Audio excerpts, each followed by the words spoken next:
Encontros com o Futuro, hoje com um convidado muito especial, Thiago Coriolano, diretor técnico na Nortech. Prazer ter você aqui, Thiago. Igualmente, muito obrigado pelo convite, Pedro. Aqui comigo na bancada, professor Luiz Carlos Berti, professor de Finanças e Economia da SPM São Paulo, e Matthew Schurtz, diretor do World Observatory. Encontros com o Futuro é uma iniciativa do World Observatory, SPM e da Prime, que é o braço da ONU de Universidades de Negócio no Brasil e no mundo. Tiago, conta pra gente qual que é a missão, proposta e serviços da Nortech. Bem, Pedro, a Nortech é uma empresa relativamente jovem.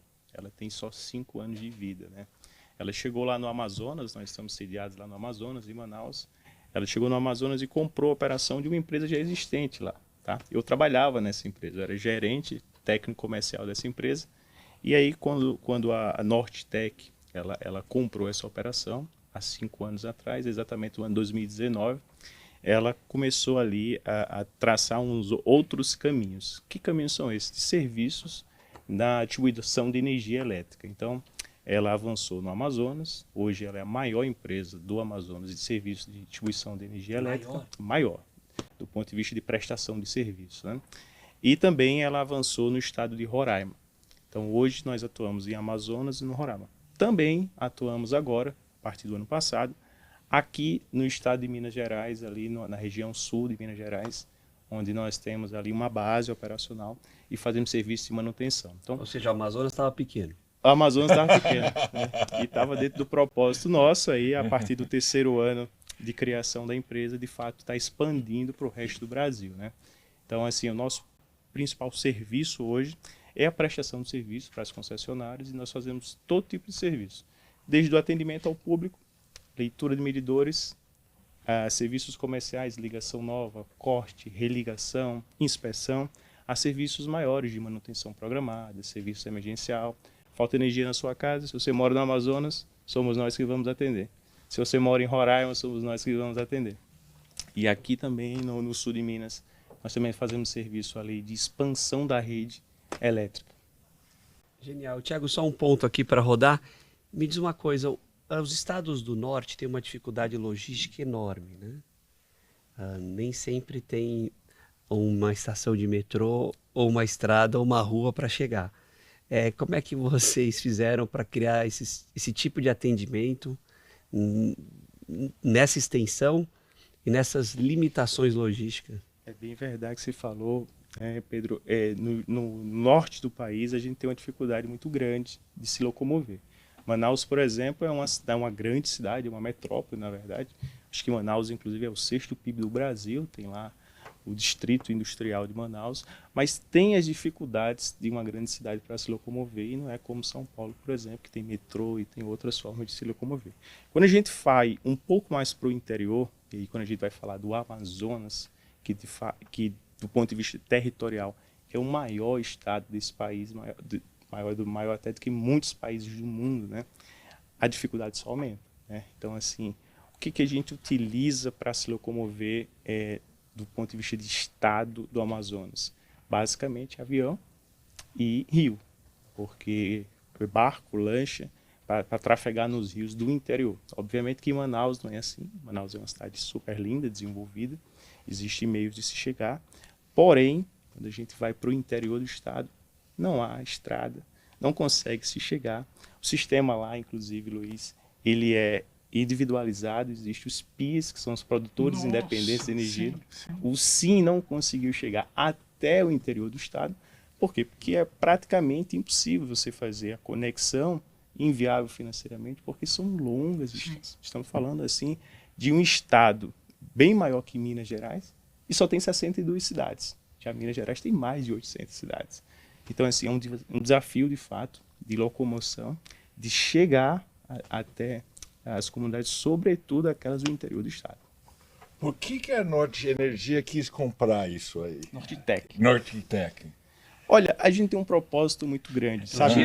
Assim, o Zibiá acabou de descrever uma situação. Não tinha nada mais difícil. Exatamente. Sabe, não tinha coisa. Exatamente. Sabe, Médio, o nosso povo, ele é maravilhoso, tá? Sim. E eu digo nosso, eu sou de uma pessoa que já comentava com os colegas aqui, mas eu já me sinto amazonense, tá? Quanto tempo você está lá? Eu estou há 13 anos. Tá. 13 anos. E assim, o nosso povo é um povo maravilhoso. Em meio a tanta dificuldade que eu falo aqui para vocês, eles estão sempre sorrindo, eles estão sempre buscando o melhor. Então, assim, se tem uma coisa que nos engrandece muito, é saber que a gente ajuda esse povo. Então, para vocês terem uma ideia, nós temos um projeto lá, na verdade, o projeto do governo federal, executado pela distribuidora de energia, e a gente presta esse serviço, que é o MLA, que é um programa de universalização chamado Mais Luz para o Amazonas. É muito similar ao programa Luz para Todos, que no passado atendeu a boa parte do Brasil.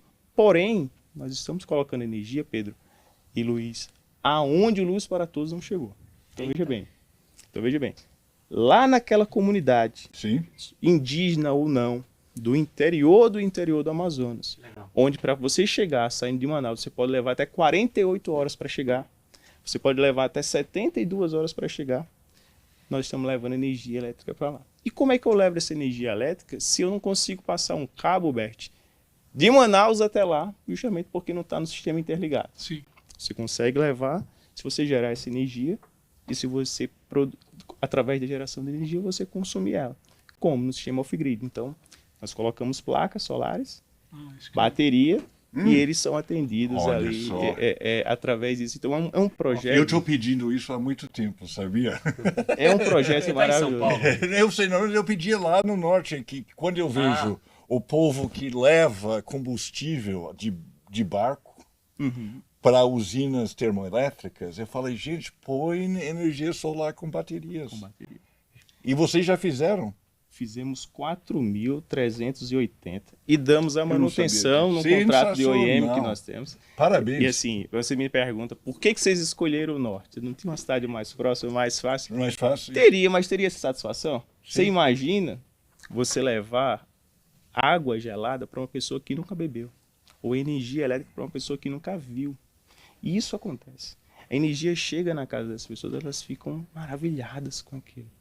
Então, assim, nós somos tão bem recebidos no interior do estado do Amazonas que, assim, é uma coisa prazerosa e até difícil falar, porque às vezes, né, as distribuidoras de energia, eu comentava aqui com o Bert, uma situação que aconteceu em São Paulo no ano passado, mas, assim, elas são tão discriminadas até certo ponto, né, e a gente não vive sem energia, na verdade. Nada disso estaria acontecendo sem energia aqui agora, na verdade. Sim. Mas lá no interior é um pouco diferente. As pessoas carecem, precisam, e esse projeto, ele nos engrandece, ou melhor, nos enche de orgulho e faz com que a gente permaneça lá. Sim, mas, na verdade, nós estamos lá com a nossa sede, né? Estamos já espalhando para cá, estamos em Minas Gerais. Hoje estive num congresso aqui em São Paulo, justamente abrindo portas para que a gente possa expandir. Você sabe, Thiago, por exemplo, estava conversando com você que eu trabalhei no setor elétrico, então eu conheço bem... Trabalhei numa grande empresa que acabou quebrando, né, que eu contei. Mas, assim, uma coisa que me fascina é nesse sentido, porque entendendo a dinâmica da geração de energia nossa, depender dos reservatórios das hidrelétricas para poder ter um custo de energia mais barato, né, bem mais barato do que as térmicas, né, eu acho que a gente está atrasado no desenvolvimento de energia solar. E entendendo a dinâmica do território brasileiro, eu trabalhei muito com exportação de grãos, então eu conheço, a minha tese de doutorado foi integração logística e escoamento de safra, eu conheço bem a bacia do Amazonas, sei como funciona, a dinâmica dos portos, etc. e tal. Então, assim, para você chegar numa condição, quando você falou, nossa, imagina a pessoa ter água gelada, eu imagino eu que sou meio calorento, assim, você poder ligar um ventilador, né? Você poder guardar comida, a gente não tem ideia disso. E a alternativa para você gerar inclusão, né, melhorar a qualidade de vida, tem que ser através de solar, porque a gente já tem problema em toda a linha nossa de distribuição.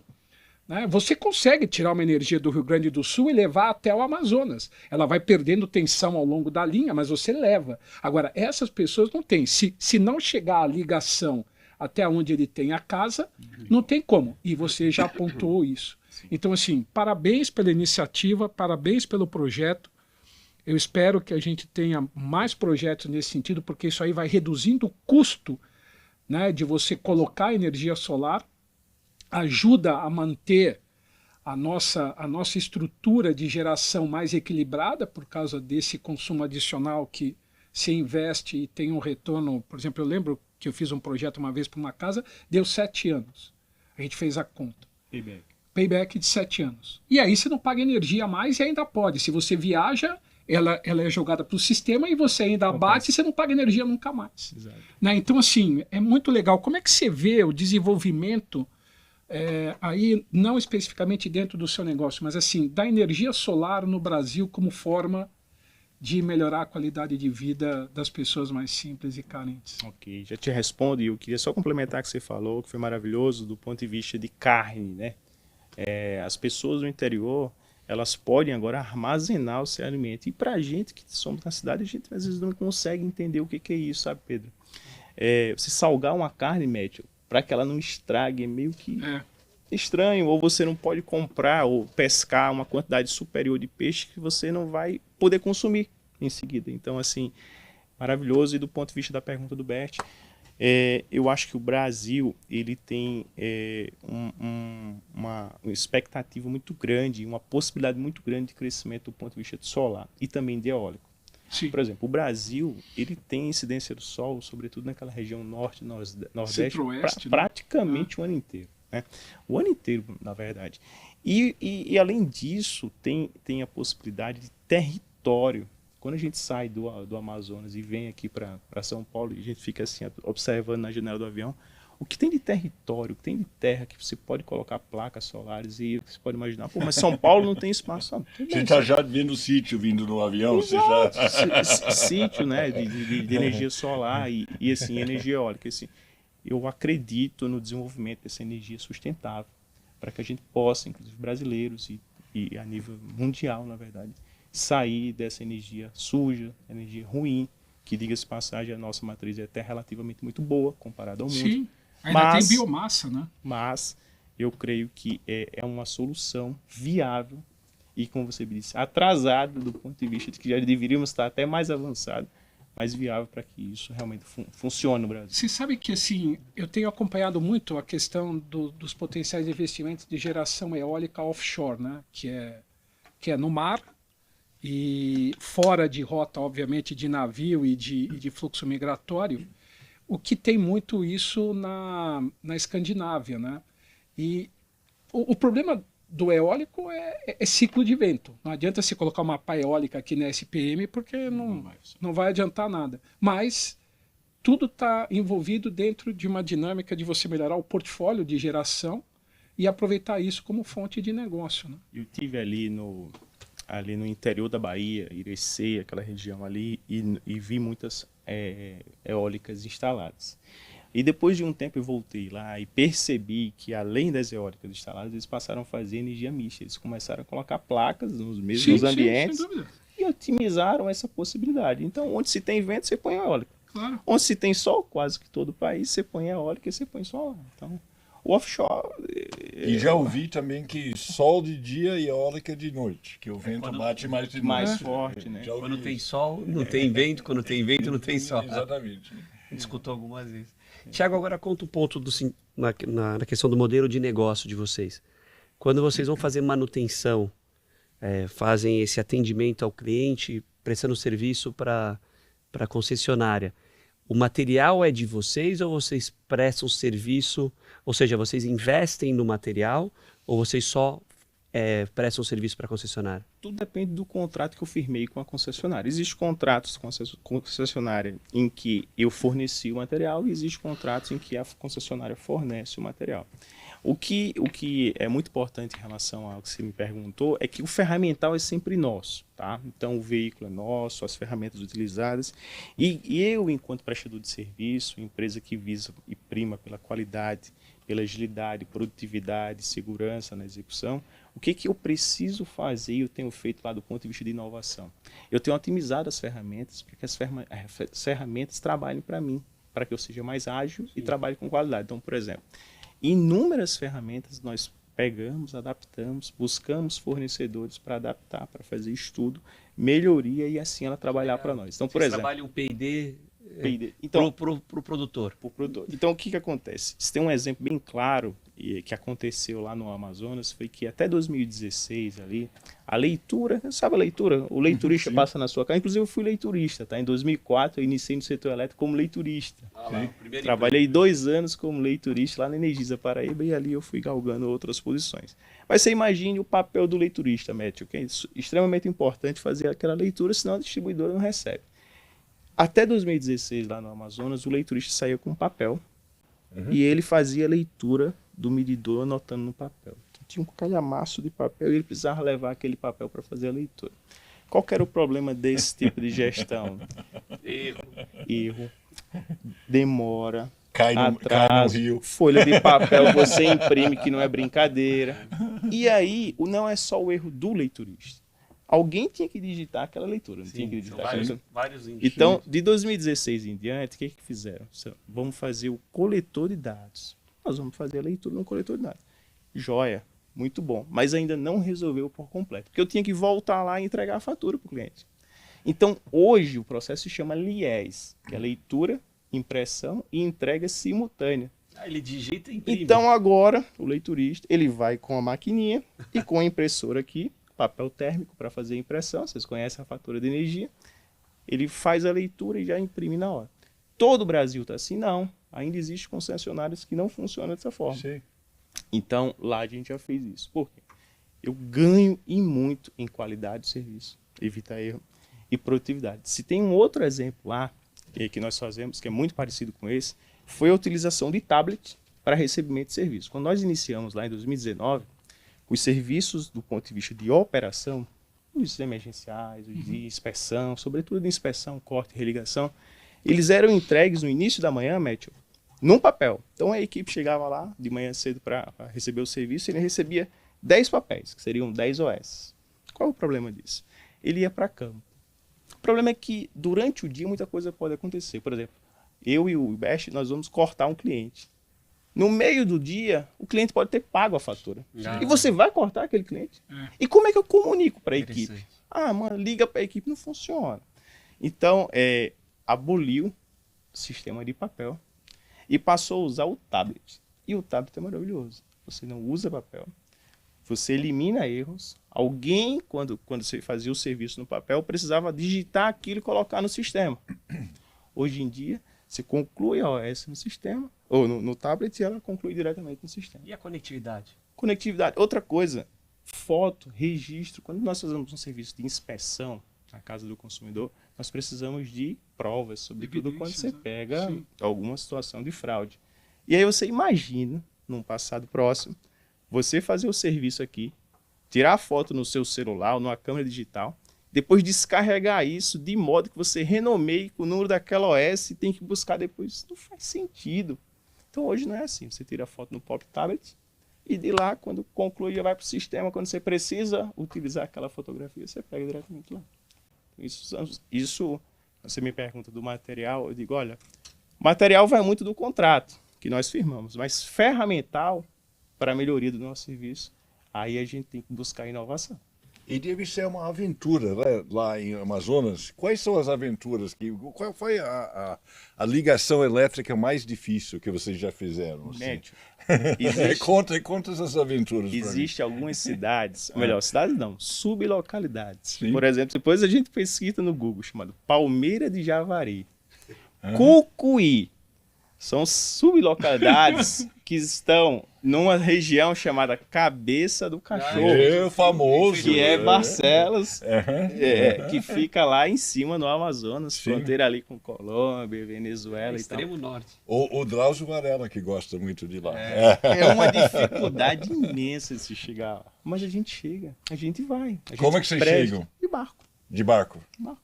Sei. Lá é bem servido de rio, né? Muito, né? O Rio Amazonas é o maior rio do mundo, né? E leva 2 dias. Para chegar? Leva mais. Leva mais. Não, estando em Barcelos. Na verdade, a gente tem equipe em Cucuí. Tá. Então, perfeito. fica uma equipe lá que atende toda a região. Por quê? Porque não vale a pena você manter uma equipe em Barcelos, você está indo lá, porque é muito distante. O custo é muito alto. Então, uma vez por ano, inclusive, essas equipes precisam fazer exames conosco, precisam fazer treinamentos conosco, e a gente custeia naturalmente essa vinda. Mas eu fico imaginando esse custo todo dia e de volta não faz sentido. Eles mantêm. É melhor não cobrar a conta. Até lá. Tiago, e qualificação e capacitação? Como é que vocês investem? Usam EAD? Qual que é a estratégia da empresa? Perfeito. Gostei da sua pergunta, porque vim agora da minha base lá em Minas Gerais, ali em Pouso Alegre, Congonhal, e a gente está com uma dificuldade muito grande de mão de obra. Eu não sei se é uma realidade aqui do estado de Minas, região sul do Brasil. Lá no Amazonas, nós temos mão de obra ainda disponível, só que eu preciso capacitar essa mão de obra. Então, a Norte, nesse final do ano passado, nós criamos um Instituto Nortec. Então, ela presta capacitação, vários cursos, inclusive a preços acessíveis para a comunidade. Então, nós ali fazemos a capacitação dessas pessoas para que a gente possa, depois, inclusive, se servir dessa mão de obra. Você falou do EAD? Exatamente. Nós temos um estúdio dentro da Norte. Tá? A Norte hoje, a Nortec, lá no Amazonas, que é a nossa sede, ela está numa área de 55 mil metros quadrados, ela tem outras 6 bases espalhadas na cidade, para que ela possa atender de forma ágil, porque acaba que Manaus também é uma metrópole. E tem trânsito, não comparado a de vocês aqui, mas é um trânsito bem relativamente grande. Então, o que acontece?